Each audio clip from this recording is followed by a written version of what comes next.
ನಾಳೆ ಕರ್ನಾಟಕ ರಾಜ್ಯ ನಾವು ಏನು ಬರ ಪರಿಹಾರಕ್ಕೆ ಕೇಂದ್ರಕ್ಕೆ ಮನವಿಯನ್ನ ಕೊಟ್ಟಿದ್ವಿ 7 ತಿಂಗಳ ಹಿಂದೆ. ಅದು ಕೇಂದ್ರ ಸರ್ಕಾರದವರು ಕೊಟ್ಟಿರಲಿಲ್ಲ.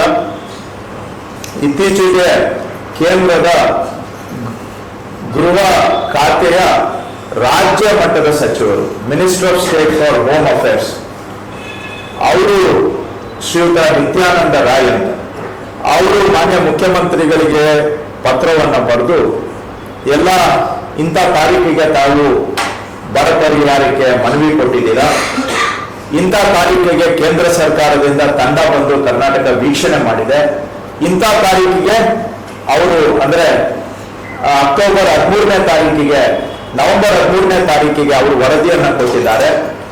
ನವೆಂಬರ್ 13ನೇ ತಾರೀಕು ಆದ್ಮೇಲೆ ಹೈ ಲೆವೆಲ್ ಕಮಿಟಿ ಸಭೆಗಾಗಿ ನಿರೀಕ್ಷೆಯಲ್ಲಿ ಇದ್ದೇವೆ.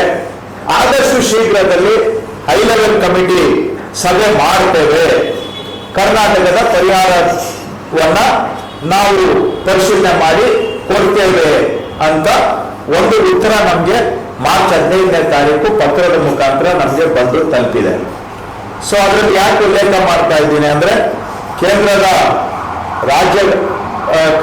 ರಾಜ್ಯ ದರ್ಜೆಯ ಗೃಹ ಸಚಿವರೇ ಕರ್ನಾಟಕ ಕೊಟ್ಟಿರ್ತಕ್ಕಂತಹ ಬರ ಪರಿಹಾರದ ಮನವಿ ತಾರೀಕು ಕೇಂದ್ರ ಸರ್ಕಾರ ಪರಿಶೀಲನೆ ಮಾಡಿರ್ತಕ್ಕಂಥದ್ದು ಹಾಗೂ ನವೆಂಬರ್ 13ರಿಂದ ಇಲ್ಲಿವರೆಗೆ ಹೋಮ್ ಮಿನಿಸ್ಟರ್ ಅಧ್ಯಕ್ಷತೆಯ HLCಗಾಗಿ ನಾವು ಸಭೆ ಮಾಡಲಿಕ್ಕೆ ಕಾಯ್ತಾ ಇದ್ದೇವೆ ಅಂತ ಅವರೇ ಒಪ್ಕೊಂಡಿರೋ ಪತ್ರ ಉತ್ತರದ ಮುಖಾಂತರ ನಮಗೆ ಬಂದಿದೆ. ಅದು ಒಂದ್ ಕಡೆ ಇಲ್ಲಿ.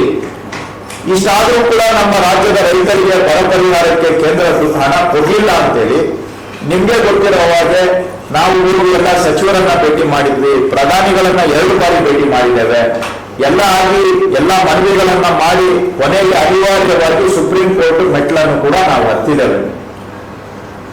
2 ವಾರದ ಹಿಂದೆ ಸೋಮವಾರ ಸುಪ್ರೀಂ ಕೋರ್ಟ್ ನಲ್ಲಿ ಪ್ರಕರಣ ಹಿಯರಿಂಗ್ಗೆ ಬಂದಿತ್ತು. ಆ ಸಂದರ್ಭದಲ್ಲಿ ಕೇಂದ್ರ ಸರ್ಕಾರದ ಪರವಾಗಿ ಹಾಜರಿದ್ದಂತಹ ಅಟಾರ್ನಿ ಜನರಲ್ ಮತ್ತು ಸಾಲಿಸಿಟರ್ ಜನರಲ್ ಇಬ್ಬರು ಸಹ 2 ವಾರದ ಸಮಯ ಕೇಳಿದ್ರು.